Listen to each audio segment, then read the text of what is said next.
मेरे प्यारे छात्र एवं छात्राओं, आज मैं कई दिनों के बाद पुनः वापस आया हूँ उसी पाठ का लास्ट बिंदु लेकर।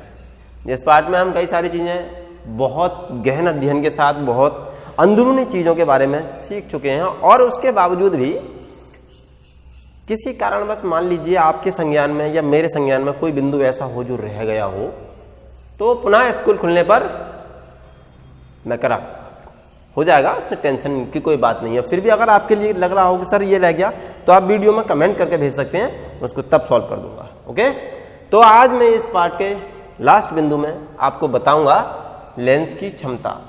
You know what's the means of power. Power, जिंदगी में कुछ हो नहीं हो लेकिन पावर जरूर हो, कुछ नहीं हो लेकिन पावर जरूर हो। जिसके पास पावर है जिंदगी उसकी हसीन है बेटे। तो लेंस की क्षमता की पावर करेंगे। तो लेंस की क्षमता किसे कहते हैं? देखो, किसी चीज को फैलाना और किसी चीज को इकट्ठा करना, मतलब बहुत सारे लोगों को आदेश दे देना और बहुत सारे लोगों के आदेश को सुन लेना, अपने आप को एग्जॉर्ब करना, अपने आप में इकट्ठा करना और अपने आप में उस चीज को विस्तृत कर देना, फैला देना, यही क्षमता कहलाती है। प्रकाश किरणों को इकट्ठा करना और उनको फैलाना, ये लेंस की क्षमता कहलाती है। इसको कैपिटल P से प्रदर्शित करते हैं, कैपिटल P से प्रदर्शित करते हैं। और बेटे इसका जो SI मात्रक होता है, you know what's the means of SI। SI sub inspector नहीं, कहीं आप सब इंस्पेक्टर समझ बैठे हैं, ये वाला सब इंस्पेक्टर नहीं, ये इंटरनेशनल सिस्टम है, अंतरराष्ट्रीय प्रणाली। देखो, हम जो है यहाँ जो मात्रक पढ़ते हैं, यूनिट पढ़ते हैं, वो 2-3 टाइप से पढ़ते हैं। लाइक अभी इससे थोड़ा हटके मैं बता दूं आपको, थोड़ा ज्ञानवर्धक चीज, जैसे SI, ओके,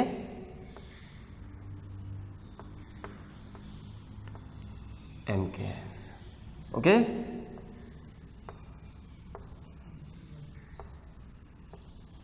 CGS, ये पद्धति है।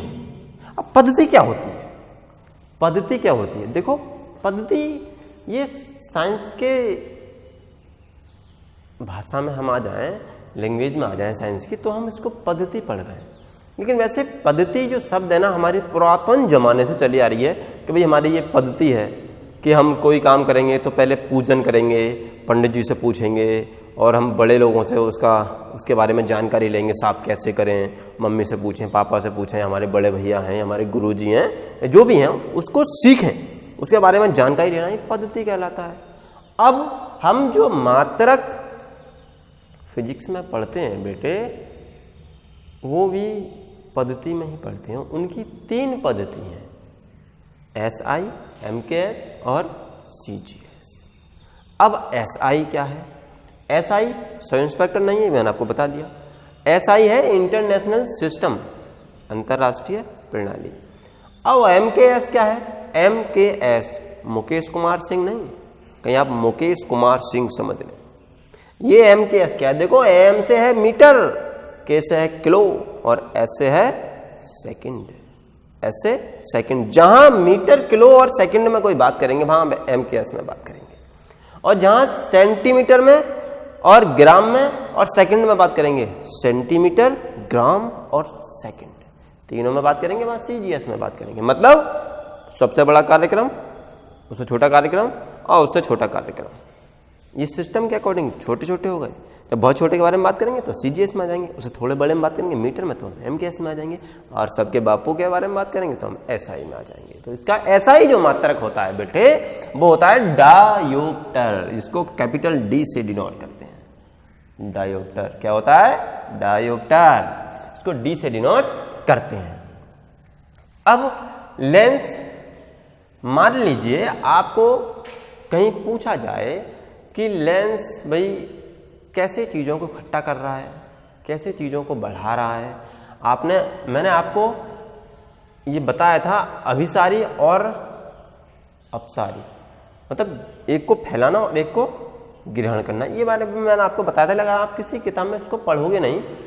और वैसे मैं अपने संज्ञान से जो आपको बता रहा हूं, आई एम राइट। देखो बेटे, ये दो लेंस बने हुए हैं,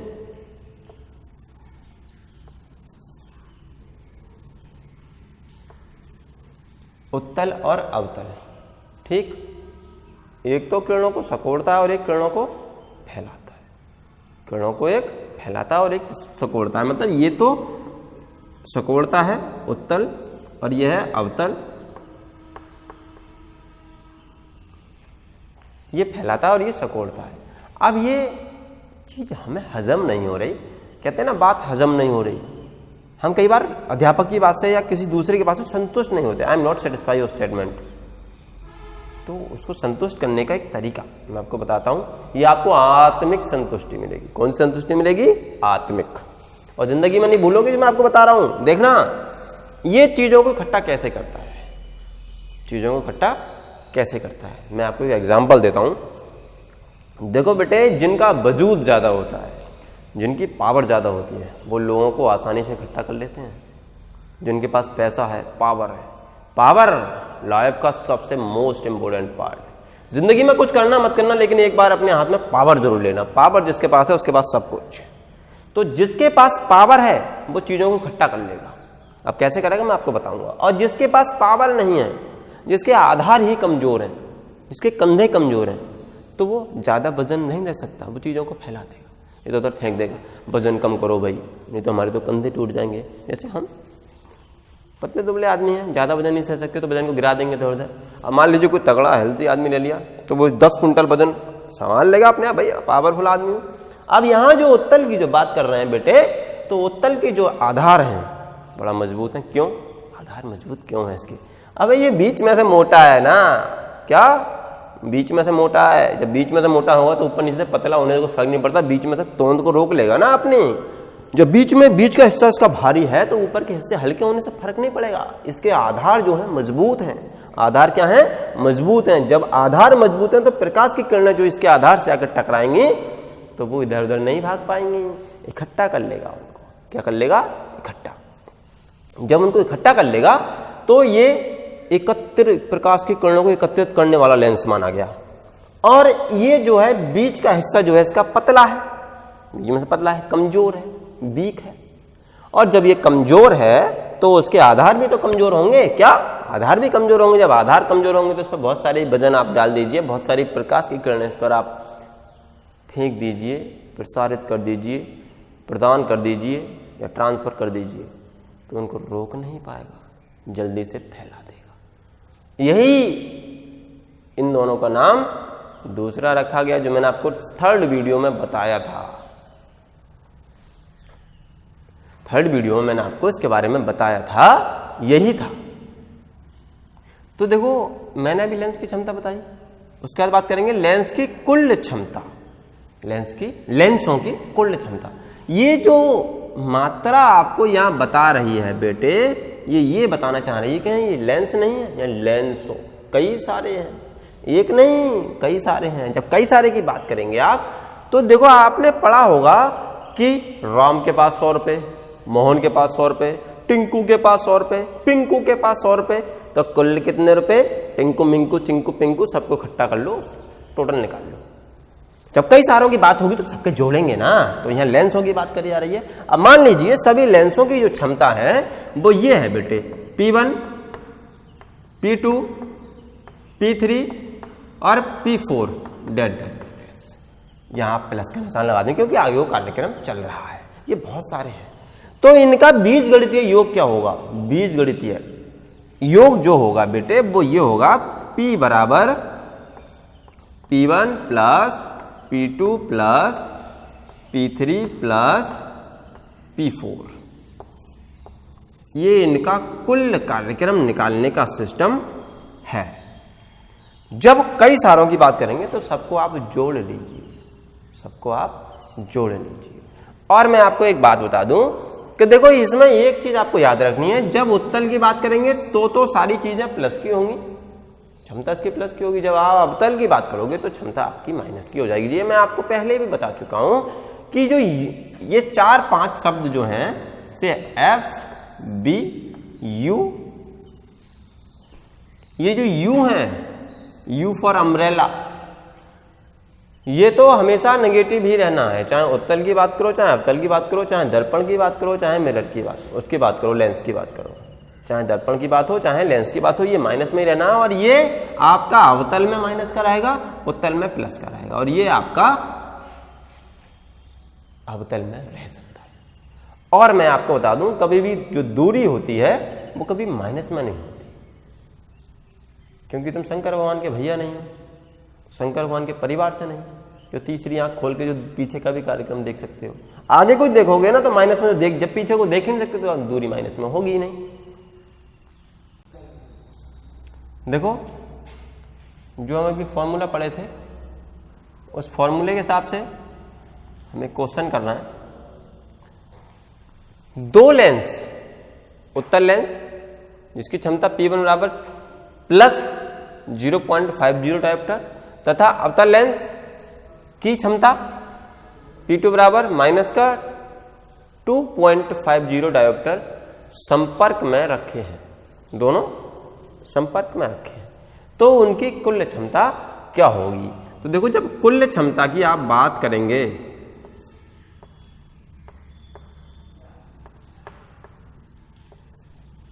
तो आप लिखेंगे P बराबर P1 प्लस P2, दोनों को जोड़ लेंगे आप।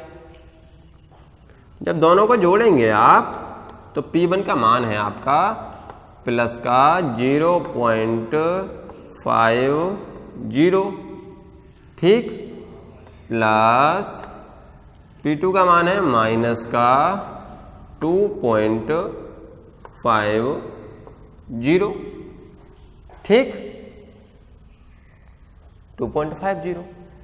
अब देखो, बहुत बड़े गणितज्ञ हो आप सब,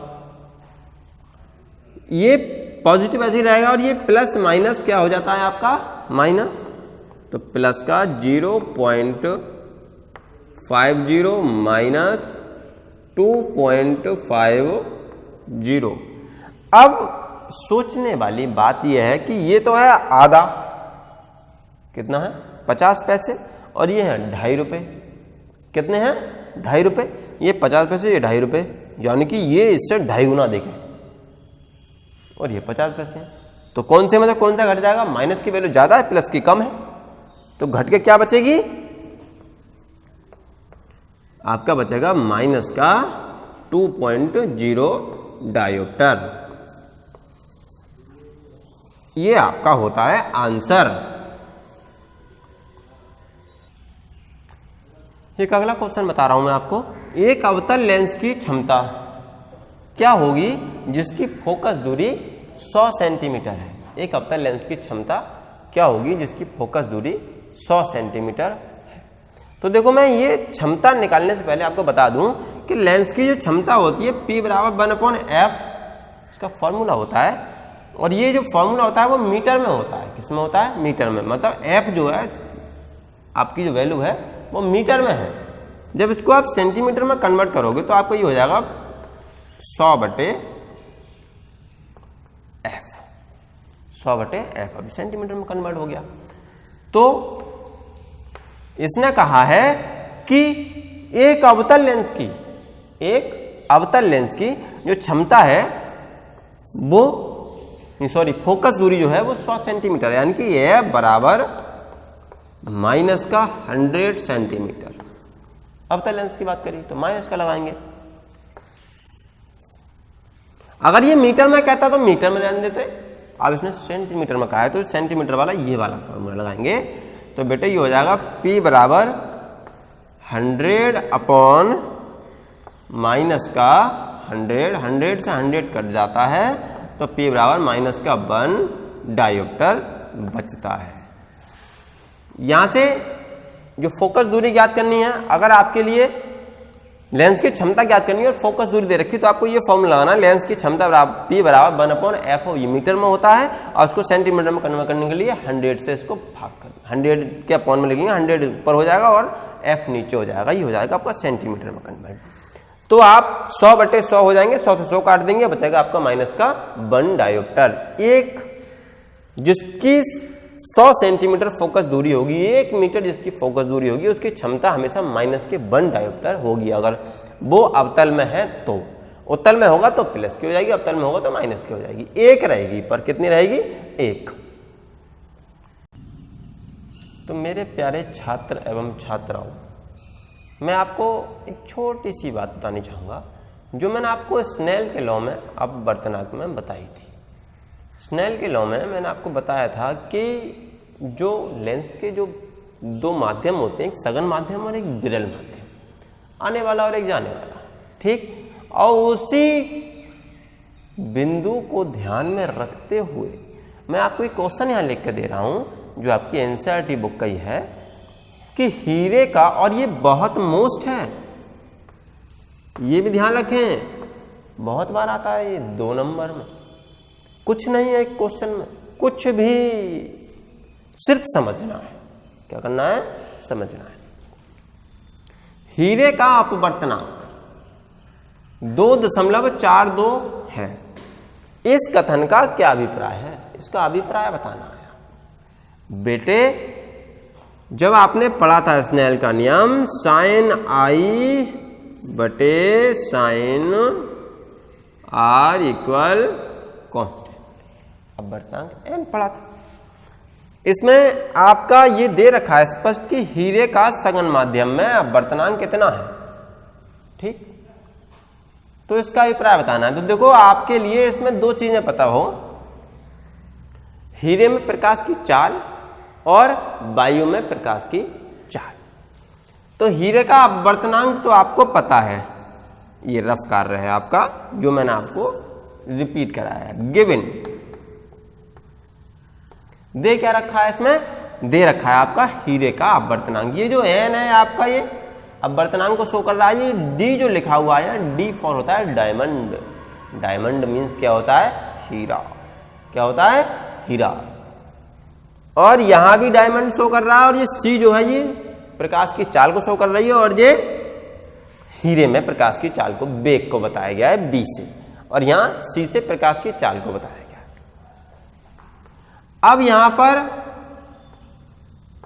हीरे का अपवर्तनांक आपको पता है कितना है? 2.42, और प्रकाश की चाल भी आपको पता होती है, c बराबर 3 × 10⁸ मीटर प्रति सेकंड। तो आपको इस कथन का अभिप्राय बताना है। बेटे, जब अभिप्राय बताएंगे आप तो वैल्यू को पुट कर लीजिए इस फॉर्मूले में।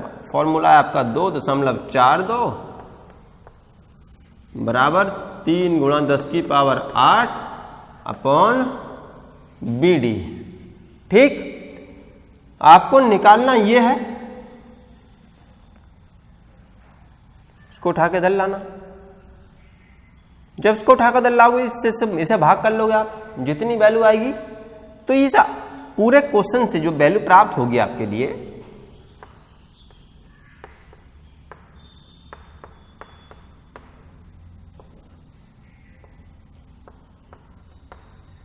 यहां से दशमलव हटा दो, 2 0 बढ़ा दो, बटे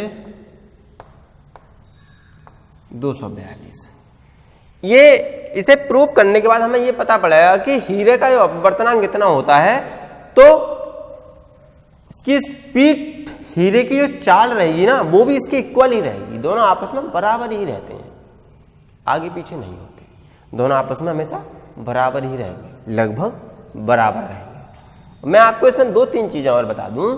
देखो, डी जी ए, ये डी से तो डायमंड है आपका, जी से ग्लास है आपका, ग्लास मीन्स मतलब शीशा, और ए से आपकी एयर, वायु, और एक डब्लू शब्द भी आता है, इसको हम डिनोट करते हैं वाटर, यानी कि डब्लू से वाटर, ए से एयर, जी से ग्लास और डी से डायमंड। डायमंड से हीरा, मैं लिख देता हूं यहां पर, हीरा, कांच, वायु और जल, इनमें हमेशा पूछा जाएगा। ये आपको लिखने हैं ऐसे, ये एक माध्यम और ये दूसरा माध्यम। एक माध्यम की वैल्यू दे रखी होगी और एक माध्यम की वैल्यू आपको निकालनी होगी। तो इस चैप्टर में कुछ आंतरिक क्वेश्चन भी मैंने आपको पीडीएफ में नोट कर रखे हैं, और उसके सिवा ऐसा कोई क्वेश्चन रहा हो जो आपके संज्ञान से बाहर हो और आपके समझ नहीं आया हो, तो आप मुझको कमेंट बॉक्स में लिखकर भेज सकते हैं और मैं उसको आपका सॉल्यूशन दूंगा। ठीक है, ओके, गुड बाय।